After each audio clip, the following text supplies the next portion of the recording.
हमारे जीवन का एक नया मोड़।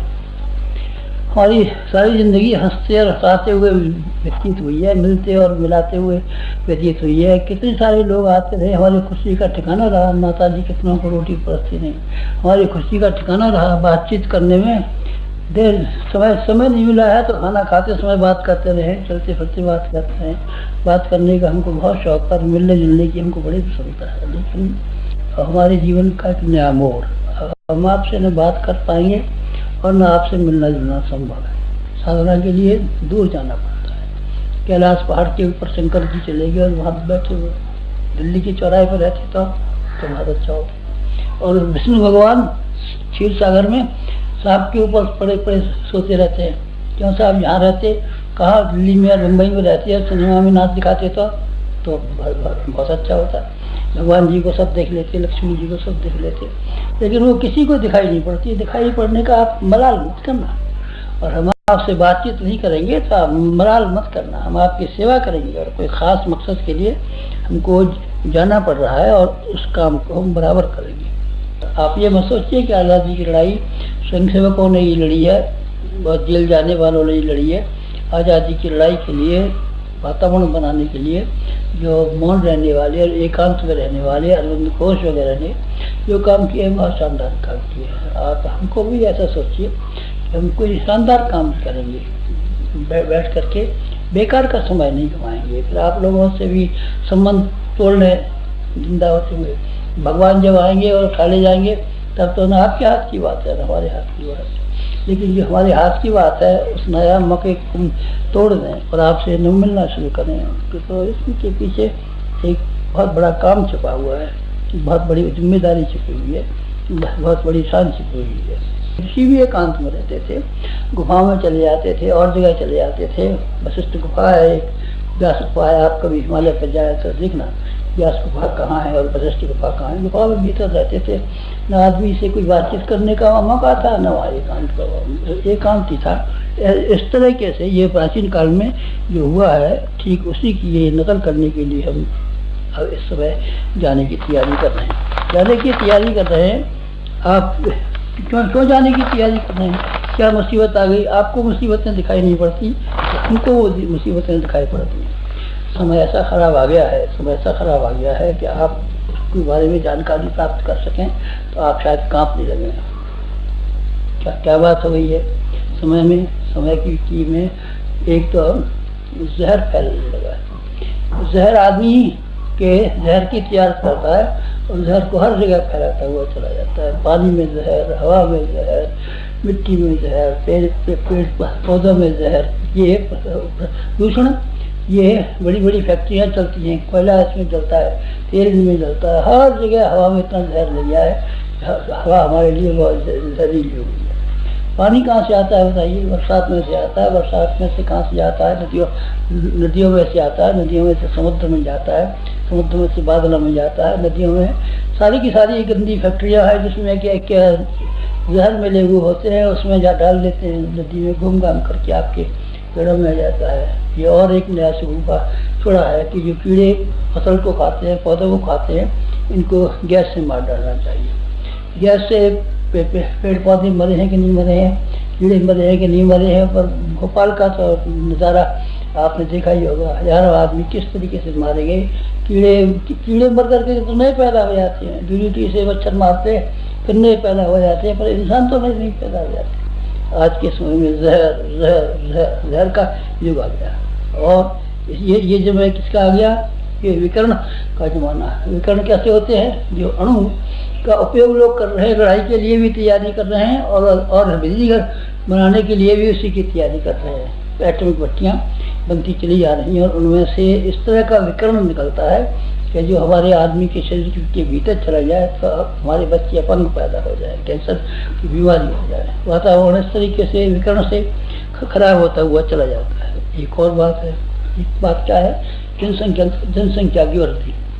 आदमी इस कदर पैदा हो रहा है, इस कदर पैदा हो रहा है कि चूहे को पैदा होना बताएं, कि खरगोश का पैदा होना बताएं, यानी क्या बताएं। इस कदर आदमी के में से आदमी निकलता हुआ चला जाता है कि ज़मीन पे न खाने को है, न कहीं कपड़ा है, न कहीं रोटी है, न कहीं कोई चीज़ है, न कहीं मकान बनाने को जगह है। हर जगह कहीं न सड़क पर चलने को जगह रहने वाली है। अगले दिनों ज़्यादा आदमी जो बढ़ते चले जाते हैं, एक आदमी के 4 बच्चे हुए, 4 बच्चों के 16 हुए, 16 बच्चों के 64 हो गए। जब ईसा मसीह के समय में और भगवान बुद्ध के जगह में कुल सारी दुनिया में 1 करोड़ के करीब आदमी थे, और अब 500 करोड़ हो गए। और अगली शताब्दी में आप देखेंगे कि जो आदमी पैदा हो जाएंगे उनको सड़क पर चलना मुश्किल पड़ जाएगा, सड़क पर जगह नहीं मिलेगी, मकान कहाँ है। अब ये आफत ऐसी आ रही है कि ये आफत दुनिया में तबाही लाएगी। बढ़ते हुए इंसान दुनिया में तबाही लाएंगे, बढ़ते हुए बच्चे दुनिया में तबाही लाएंगे। आज का सद्रो किसी से पूछें तो मैं कहूँगा बच्चा पैदा करना सद्रो। किसी आदमी में 100 लगाने हो तो 30 100 जो बच्चा पैदा करे समझ में हर एक बच्चे अंधाधुंध पैदा होती है, अंधाधुंध पैदा होती है, मुसीबत। और बढ़ते हुए इंसानों के लिए जो मशीनें बढ़ाई जा रही हैं, ये मशीनें सब खाई जा रही हैं, ज़मीन की पैदावार सब खाई जा रही है। ज़मीन की पैदावार क्या, कोयला सब खत्म खाई जा रही है। तेल जो ऐसे अंदर था ज़मीन के अंदर सब खींचे ले रहे हैं लोग। ज़मीन के अंदर लोहा है, सोना है, धातुएं हैं, ये सारी की सारी धातुओं को लोग बुरी तरीके से खर्च कर रहे हैं और इस तरीके से इसमें से नुकसान पहुंचा रहे हैं कि सारी धातुएं अब 50 वर्ष के लायक रह गई है। कोयला और मिट्टी का तेल 50 वर्ष के लायक रह गया है। फिर आपकी रेलगाड़ियाँ और मोटर गाड़ियाँ और फलानी गाड़ियाँ और ये गाड़ियाँ सब कबाड़ खाने में जाएंगी और एक कोने पर खड़ी रहेगी। सारा तेल आप खत्म कर लेंगे तो क्या होगा, तो क्या हो रहा है, तेल खत्म, ये मशीनरी बढ़ रही है, उद्योग बढ़ रहा है, साइंस बढ़ रही है, इंसान बढ़ रहे हैं, इस कदर से खर्च बढ़ रहा है। मुसीबत आती है, ये भी एक मुसीबत है, आपको दिखाई नहीं पड़ती पर मुझे दिखाई पड़ती। आदमियों की नीयत ऐसी खराब हो गई है। क्राइम, यहाँ देखिए अपराध अपराध अपराध अपराध को लोग होशियारी में संभालते हैं, उससे अब शर्मिंदा नहीं होते। आप किसी दुकानदार में चले जाइए, मिलावट सब नहीं करेगी, मिर्च में मिलावट, हल्दी में मिलावट, आटे में मिलावट, हर चीज़ में मिलावट इस तरीके से हो रही है कि मानो चोरी करना और मिलावट करना और किसी को मार डालना और जहर देना कोई गलती की बात नहीं। दूध में आप जहाँ जाइए पानी मिला हुआ मिलेगा, अरारोट मिला हुआ मिलेगा, ब्लैक पेपर मिला हुआ मिलेगा। चाहे आपका पेट खराब हो जाए तो क्या, आपको जलंधर हो जाए तो क्या, और आपकी लिवर की शिकायत हो जाए तो क्या, दूध वाला ये बना मान नहीं सकता।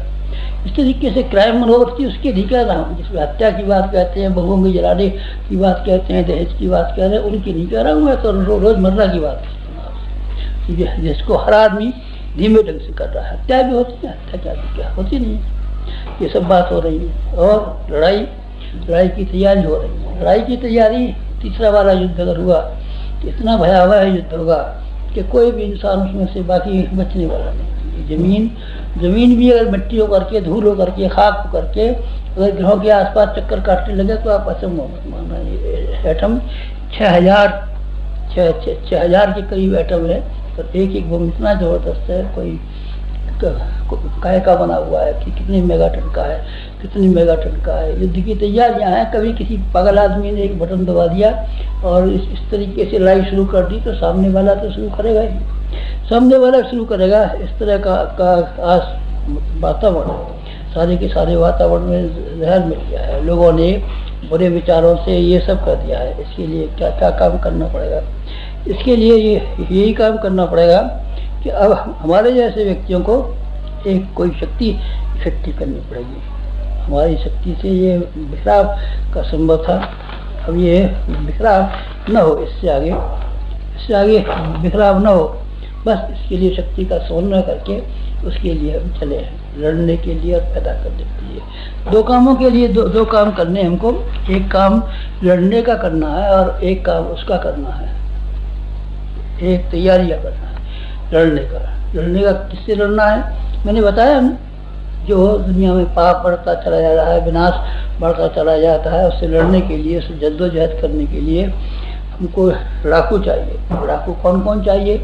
लड़ाकू हमारे जैसे भी होने चाहिए और लड़ाकू आप जैसे भी होने चाहिए। लड़ने के लिए तैयारी कीजिए और बनाने के लिए तैयारी कीजिए। बनाना क्या है? लंका में फतह पाने के बाद में भगवान ने क्या किया था? रामराज्य बनाया था। रामराज्य भी बनाना है, इनको लड़ाकू भी पैदा करनी है, लड़ाई भी करनी है और बनाने वाले भी पैदा करने हैं।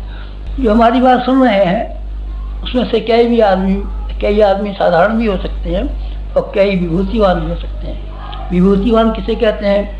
विभूतिवान उन्हें कहते हैं जो बुद्धिजीवी है, जिनके पास अकल ज़्यादा है और अकल के द्वारा साहित्य का निर्माण करते हैं और दूसरी चीज़ों का निर्माण करते हैं और दुनिया की अकल को सुधार देते हैं अपनी अकल से। और दूसरे आदमी उन्हें कहते हैं जिनको कलाकार होते हैं। कलाकार भी, सिनेमा वालों ने आपको देखा नहीं है, सिनेमा वालों ने कैसा दुनिया को तबाह कर दिया। कलाकार अगर चाहे नारद के तरीके से, चैतन्य महाप्रभु के तरीके से, तो कलाकार भी दुनिया में जाने क्या कर सकते हैं। और कौन कौन होते हैं? कलाकार के अलावा, बुद्धिजीवियों के अलावा संपन्न आदमी होते हैं। संपन्न आदमी भी अगर पैसे से चाहे तो उन्होंने, पैसे वालों ने क्या किए, काम नहीं किए।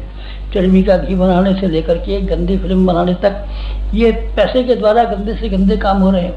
पैसे वाले अगर आप है या पैसा आपके पास है तो हम आपको तंग करेंगे और हम आपको ये कहेंगे कि आप इस पैसे को शानदार कामों में लगाइए। और आपके पास भावना है, भावना सबसे बड़ी चीज़ है। भावना से बड़ी चीज़ तो कोई है नहीं। भावना आपके पास होगी। बुद्धिजीवी आप ना हो तो चलिए, कोई हर्ष की बात नहीं है। और आप राजनेता अगर नहीं है तो कोई हर्ष की बात नहीं है। और आप अगर मालदार नहीं है तो अभी कोई बात नहीं है, भावनाशील तो है।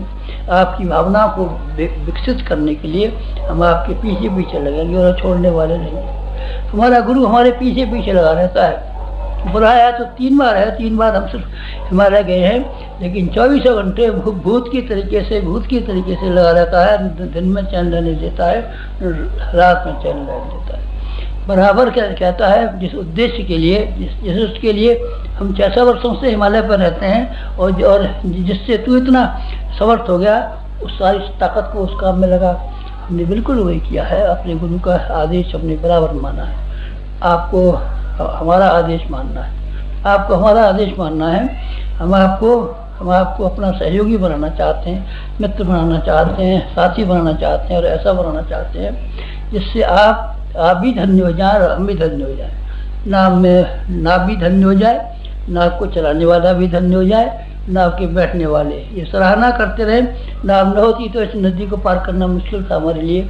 इसी तरीके से आपके संबंध में भी ये बात है।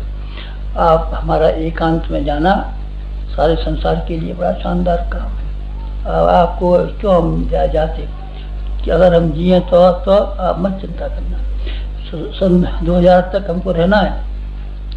सन 2000 तक, जब तक दुनिया की उल्टा पुल्टी होने वाली है तब तक हमको रहना ही रहना है। आपका ये शरीर तो बूढ़ा हो गया तो फेंकना है किसी दिन। तो ये मन आएगा कि हमको तंग करता है, पर बजाय हमारे काम आने की अपेक्षा अब हमारे काम में अड़ंगे पैदा करता है, तो इस शरीर को बदल देंगे। आप बिना शरीर के बदल दें, बिना शरीर के भी रह सकते हैं। हम बिना शरीर के भी रह सकते हैं। भूत पलित रहते हैं, देवी देवता रहते हैं, कि कितने बिना शरीर के रहते हैं। हवा बिना शरीर की है कि नहीं? हम भी बिना शरीर के रहेंगे तो दिक्कत क्या है? या हिमालय पर रहेंगे तो आपको क्या दिक्कत है? बहुत से ऋषि पहले भी हुए थे, पहले भी रहते थे, और अभी भी हम रहेंगे तो क्या दिक्कत है आपको? इस तरीके से सूक्ष्म शरीर से, स्थूल शरीर से, सारे के सारे इन शरीरों से इस समाज को और इस दुनिया को जो मुसीबतों से घिरी हुई है, इसको ठीक करने के लिए, इसको इंसानों के रहने के लायक बनाने के लिए, इसमें धरती पर, जमीन पर स्वर्ग लाने के लिए, और इसमें से इंसान के भीतर से देवता पैदा करने के लिए। देवता कभी थे, 33 करोड़ देवता थे।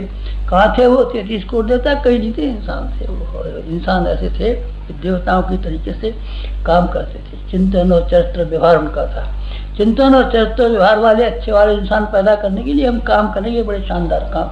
आप ये मत सोचिए कि ये काम नहीं करेंगे, बुढ़े हो गए हैं और अपना जी चुराते हैं और आलसी बनना चाहते हैं और भागना चाहते हैं। आप ऐसा इल्ज़ाम लगाना मत हमारे पर, क्योंकि ये ऐसा इल्ज़ाम लगाने लायक हम हैं नहीं।